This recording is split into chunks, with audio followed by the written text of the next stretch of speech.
যুক্তরাষ্ট্রের মহাকাশ গবেষণা সংস্থা নাসা চাঁদে পারমাণবিক চুল্লি নির্মাণের মাধ্যমে মহাকাশে তাদের আধিপত্য আরও সুসংহত করতে যাচ্ছে।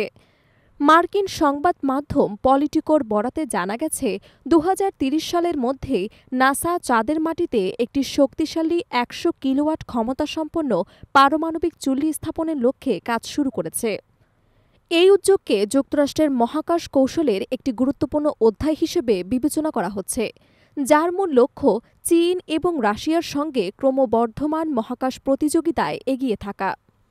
পলিটিকোর হাতে আসা নাসার অভ্যন্তরীণ নথি অনুসারে সংস্থাটি বেসরকারি খাতের সহযোগিতায় পারমাণবিক চুল্লি নির্মাণের জন্য প্রস্তাব আহ্বান করেন, যা চাঁদের কঠিন এবং শূন্য মাধ্যাকর্ষণ পরিবেশে দীর্ঘমেয়াদী মিশনের জন্য টেকসই জ্বালানি সরবরাহে সক্ষম হবে।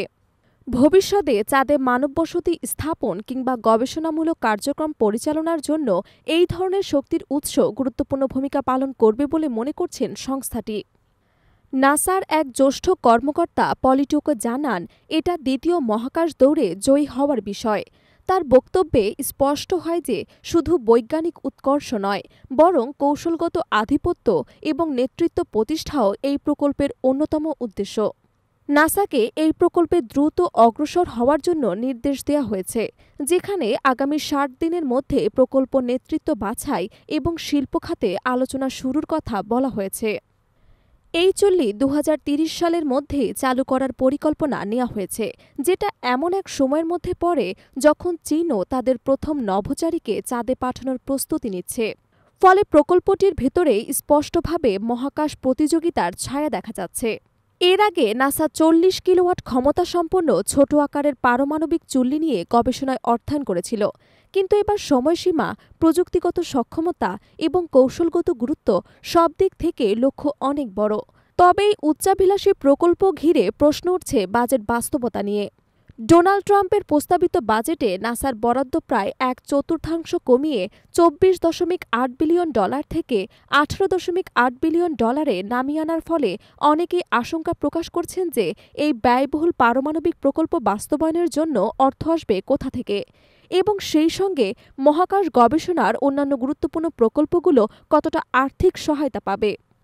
বিশ্লেষকরা বলছেন, চাঁদে পারমাণবিক শক্তির ব্যবহার শুধু বৈজ্ঞানিক উন্নয়নের বিষয় নয়, বরং ভূ-রাজনৈতিক প্রভাব, সামরিক প্রস্তুতি এবং আন্তর্জাতিক কৌশলের সঙ্গেও ওতপ্রোতভাবে জড়িত। পারমাণবিক চুল্লি থাকলে চাঁদে দীর্ঘস্থায়ী গবেষণাগার, রোবোটিক মিশন, টেলিস্কোপ বসানো কিংবা আবাসস্থল নির্মাণ আরও বেশি কার্যকর এবং নির্ভরযোগ্য হবে। এর মাধ্যমে যুক্তরাষ্ট্র কেবল মহাকাশে অবস্থানই নয়, বরং মহাকাশ সম্পদ নিয়ন্ত্রণের প্রতিযোগিতাতেও শীর্ষে উঠে আসতে পারে। তবে প্রকল্প বাস্তবায়নের পথে অনেক চ্যালেঞ্জও রয়েছে। এর মধ্যে অন্যতম হল পারমাণবিক নিরাপত্তা, পরিবেশগত ঝুঁকি, আন্তর্জাতিক আইন এবং বিধিনিষেধ। মহাশূন্যে পারমাণবিক উপাদান বহনের ক্ষেত্রে অতীতে নানা বিতর্ক তৈরি হয়েছে এবং সেগুলো এখনও আন্তর্জাতিক পর্যায়ে সমাধান হয়নি। তবুও যুক্তরাষ্ট্র যদি এই প্রকল্প বাস্তবায়নে সফল হয়, তাহলে এটি হবে চাঁদের বুকে প্রথম কার্যকর পারমাণবিক শক্তিচালিত স্থাপনা, যা বৈজ্ঞানিক এবং কৌশলগত দিক থেকে এক নতুন যুগের সূচনা। এই প্রকল্প শুধু নাসার ইতিহাসেই নয়, বরং গোটা মানবজাতির মহাকাশ অভিযানের ইতিহাসে স্মরণীয় হয়ে থাকবে।